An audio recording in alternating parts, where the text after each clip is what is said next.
Hello friends, আপনারা সবাই কেমন আছেন? আশা করি আপনারা সবাই ভালো আছেন। আমিও ভালো আছি। আজকে একটা খুবই সহজ রেসিপি নিয়ে আপনাদের সামনে চলে এসেছি। আজকে আমি এখানে বানিয়েছি জাফরানি পোলাও। তো চলুন বন্ধুরা, রেসিপিটা দেখে নেওয়া যাক। খুবই সহজ রেসিপিটা। প্রথমে আমি এখানে এই বাটির মাপে 3.5 বাটি চাল নিয়ে নেব। দিয়ে চালটাকে কিন্তু খুব ভালো করে ধুয়ে নিয়ে 1 ঘন্টা ভিজিয়ে রাখবো।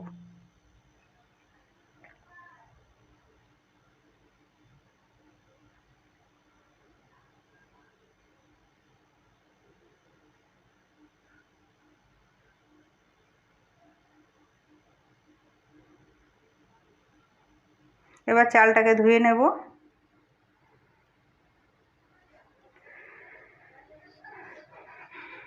ধুয়ে ভিজিয়ে রেখেছি। এবার আমি তাওয়াটাকে একটু গরম করে নিয়েছি। এরপর এখানে 1 চিমটে বা 1 পিঞ্চ কেশর তাওয়ার মধ্যে নাড়াচাড়া করে নেব। নাড়াচাড়া করে নিয়ে হাতে ক্রাশ করে নেব বা গুঁড়ো করে নেব। নিয়ে এটাকে উষ্ণ গরম দুধে আধ ঘন্টা ভিজিয়ে রাখবো। তাহলে কিন্তু কালারটা খুব সুন্দর আসে। জাস্ট তাওয়াটা গরম করে নিতে হবে। তো আমার নাড়াচাড়া করা হয়ে গেছে। এবার আমি একটা বাটির মধ্যে 1/2 কাপ মতন দুধ নিয়ে নেব, উষ্ণ গরম দুধ। এর মধ্যে এবার হাতে করে ক্রাশ করে আমি কেশরটা দিয়ে আধ ঘন্টা ভিজিয়ে রাখব।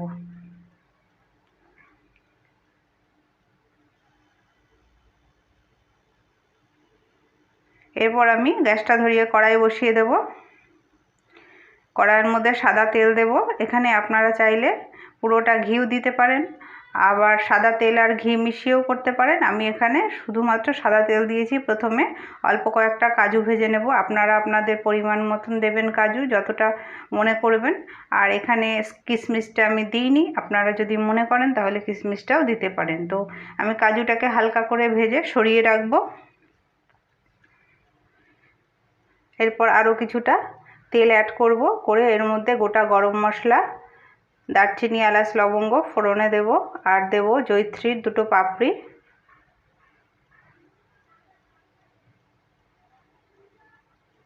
দিয়ে জল ঝরিয়ে রাখা 1 ঘন্টা ধরে ভিজিয়ে রাখা চালটা আমি এর মধ্যে দিয়ে দেব। দিয়ে খুব ভালো করে নাড়াচাড়া করে নেব।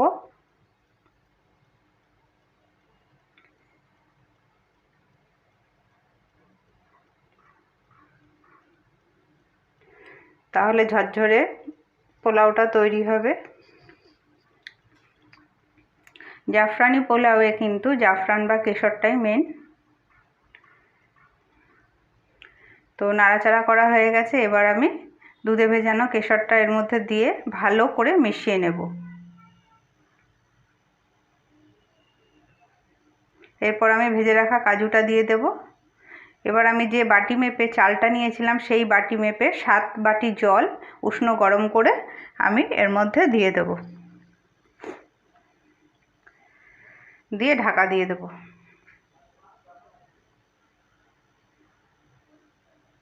গ্যাসটা কমিয়ে দেব। ঢাকনা খুলে চলে এসেছি।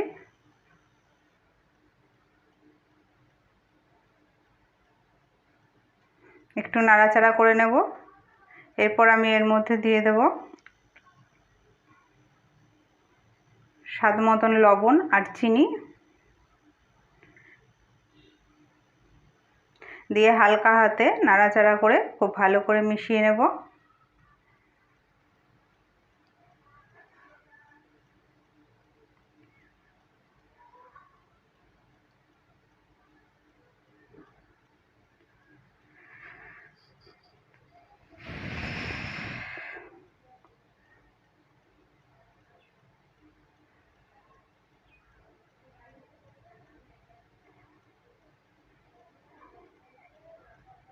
অনেকটাই কিন্তু হয়ে গেছে, 90% হয়ে গেছে। তো এর মধ্যে আমি 3 টেবিল চামচ ঘি দেব। দিয়ে 10 মিনিট ঢাকা চাপা দিয়ে গ্যাসটা বন্ধ করে রেখে দেব। তাহলেই জাফরানি পোলাওটা রেডি হয়ে যাবে। এটা শাহি পনির, চিকেন কষা, পনির বাটার মশলা সব কিছু দিয়ে কিন্তু অসাধারণ লাগবে। তো ভিডিওটা ভালো লাগলে লাইক করে দিয়ে পাশে থাকার অনুরোধ রইল। আজকের মতন এখানেই শেষ করলাম।